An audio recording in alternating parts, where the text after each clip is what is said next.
Welcome to the Man Cave Podcast with Dan Casper.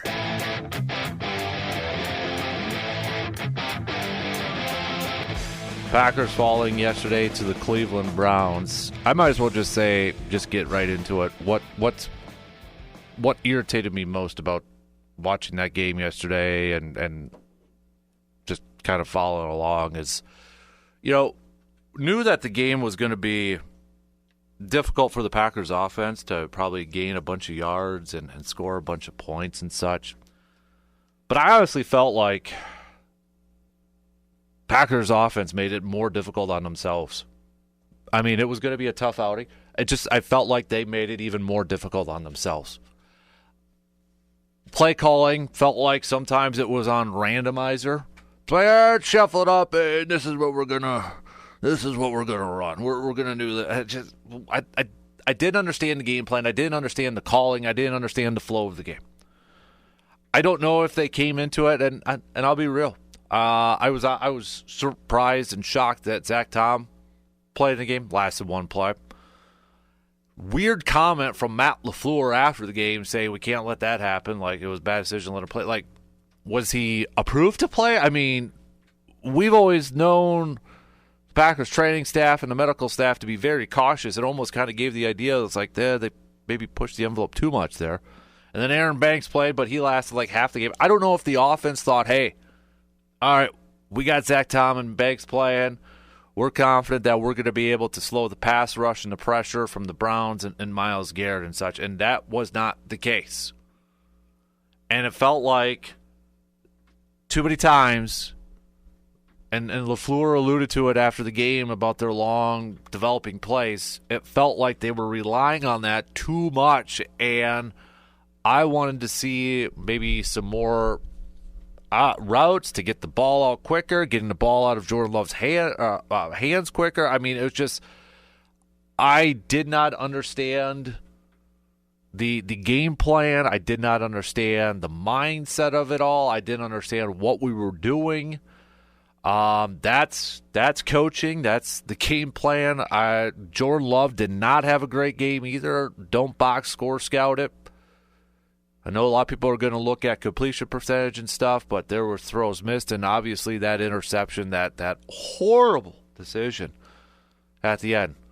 Love took blame. LaFleur took blame. I wouldn't expect anything else from that. But, I mean, that was an absolutely poor decision.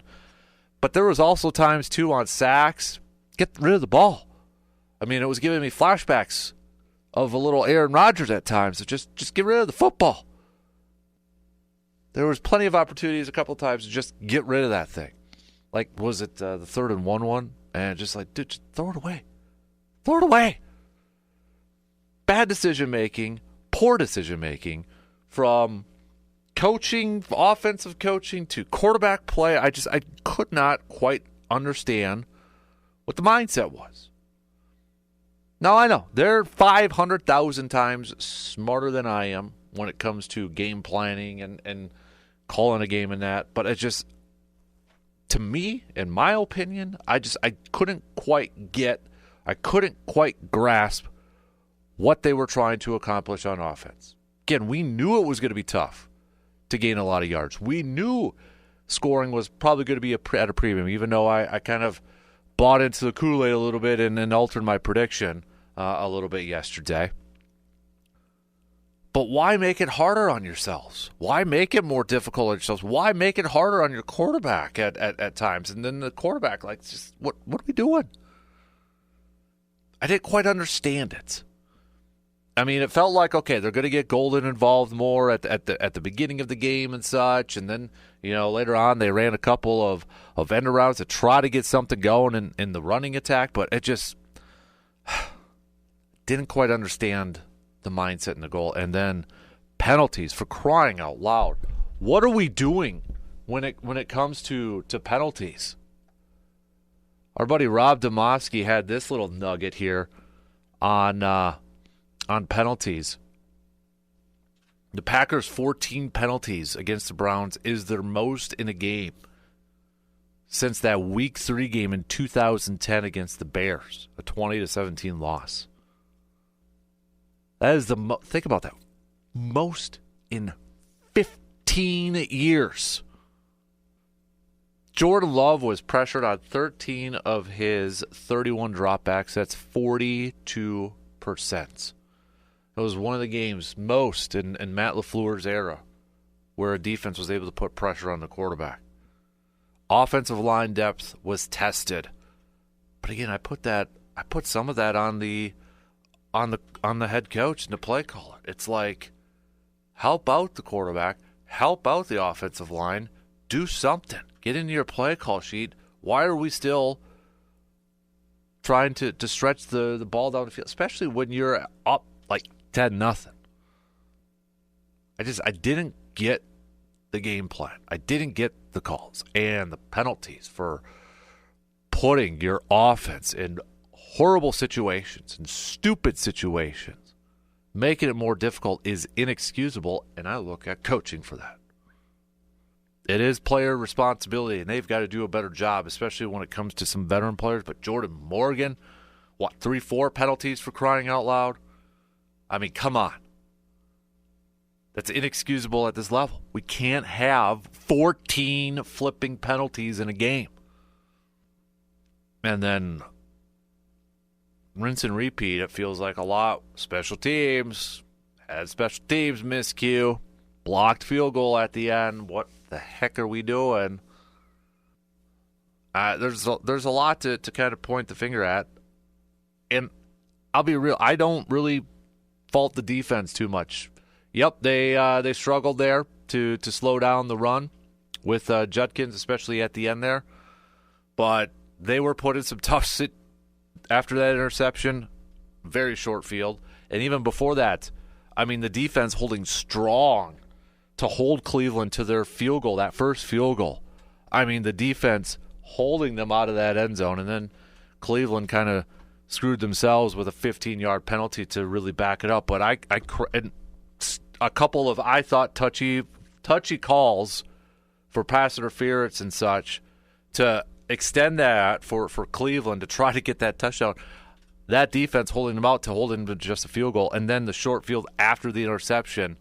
That's a tough ask, again, to hold them out of there for a touchdown, and they weren't able to do that. And then, of course, the blocked field goal gives them a shorter field goal or shorter field to get the game-winning field goal, even though it was 55 yards. But still, I don't put a lot of fault, barely any, on the defense at this point in time. I can't do it.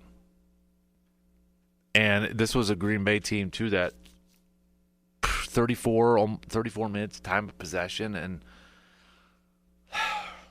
it boils down to the game plan, and I didn't quite understand some of the game plans, the calls, decision making, and that sort of thing. You know, they say it's a humbling game. It'll humble you quickly.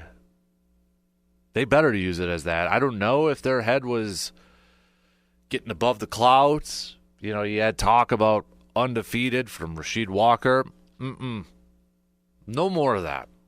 No more of that stuff. Okay? Just because you show up and you've got all the talent in the world, just because you show up doesn't give you the idea, or doesn't give you the right to think that you're just going to win this game. I don't care who you are. I don't know if that was the mindset for some of the players or some of the people within that organization, within that team. But that's inexcusable. Inexcusable, that type of performance. You're not going to win championships. You're not going to win Super Bowls if you're going to have collapses like that. If you can't close out games like that, you got to get the job done. And that was really disappointing to watch that all unfold in that fourth quarter. And it just felt like there was other opportunities left out on the field. Just my 2 cents worth. Got to bounce back though. You gotta go down to Dallas now, and perhaps another desperate Dallas team coming off of a shellacking against Chicago. You know, some of those players are probably going to be a little bit motivated with Micah Parsons coming in. I'm sure Micah will be motivated too. but you need to head into that bye week 3-1, and you got to come out with a W. You got about you're going to hear the same song and dance from a lot of players and coaching saying that's a humbling loss. Then prove it.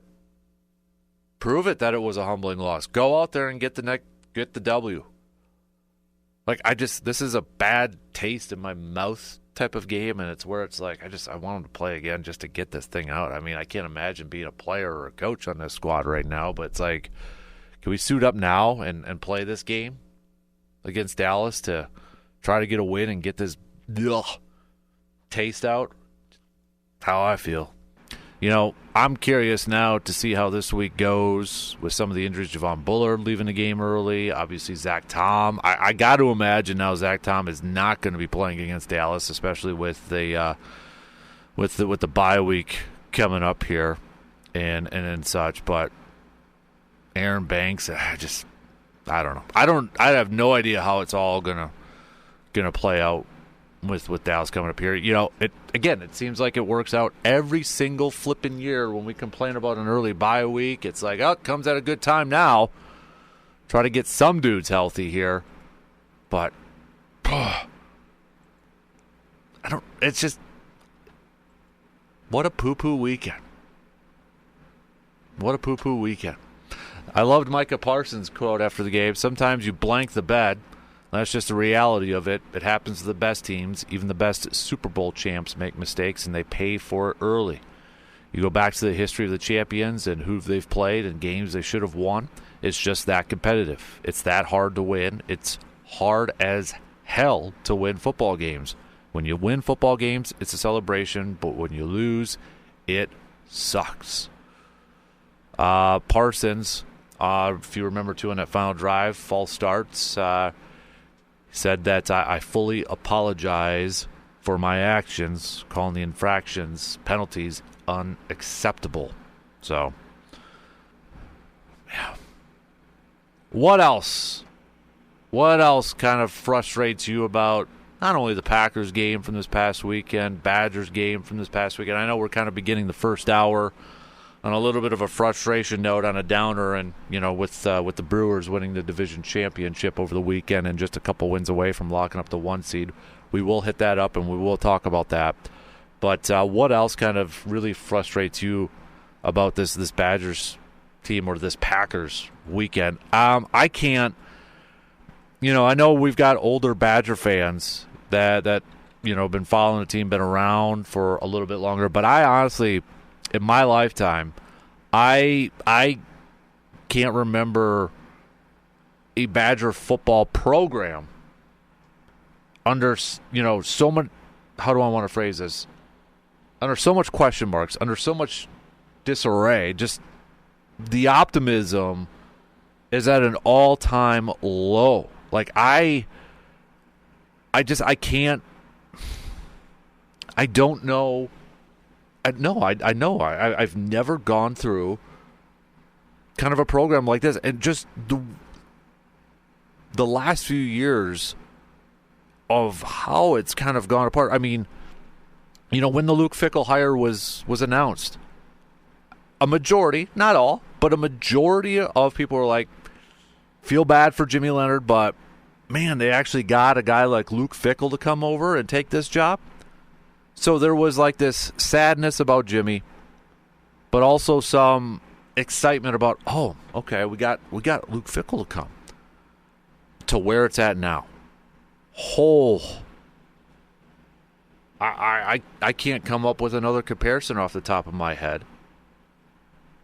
I think this is an unprecedented time frame from being a Badgers fan to see what we're seeing. You got former players insanely critical of this team. Fans leaving, half the stadium was like, it felt like it was gone in the fourth quarter. Reporters kind of calling out this Badger team, and rightfully so. Rightfully so. I don't know where there's positivity with this program. Where do you see any positivity? Where do you see something trending upward? I don't see it. I don't know what what Fickle is, how long he's going to be able to be around the program. I don't know what Chris McIntosh, the buyout. There's so much uncertainty surrounding this. And I don't know if this is out there on social media, if there's a rumor, but there was a picture, I think it was Evan Flood that posted it, at the Badger volleyball game yesterday. You want to know who was intended sitting right next to Chris McIntosh if you didn't see it? Michael McCarthy. Mike McCarthy was sitting right next to Chris McIntosh in the box watching some Badger volleyball. I'm sure there's some people out there that are like, oh, is there something there? Is there a little chit chat and such? I mean, I think that's getting way, way, way, way ahead of ourselves, but could you imagine? Mike McCarthy is the Badger football coach? Yeah. But you got that all over social media right now.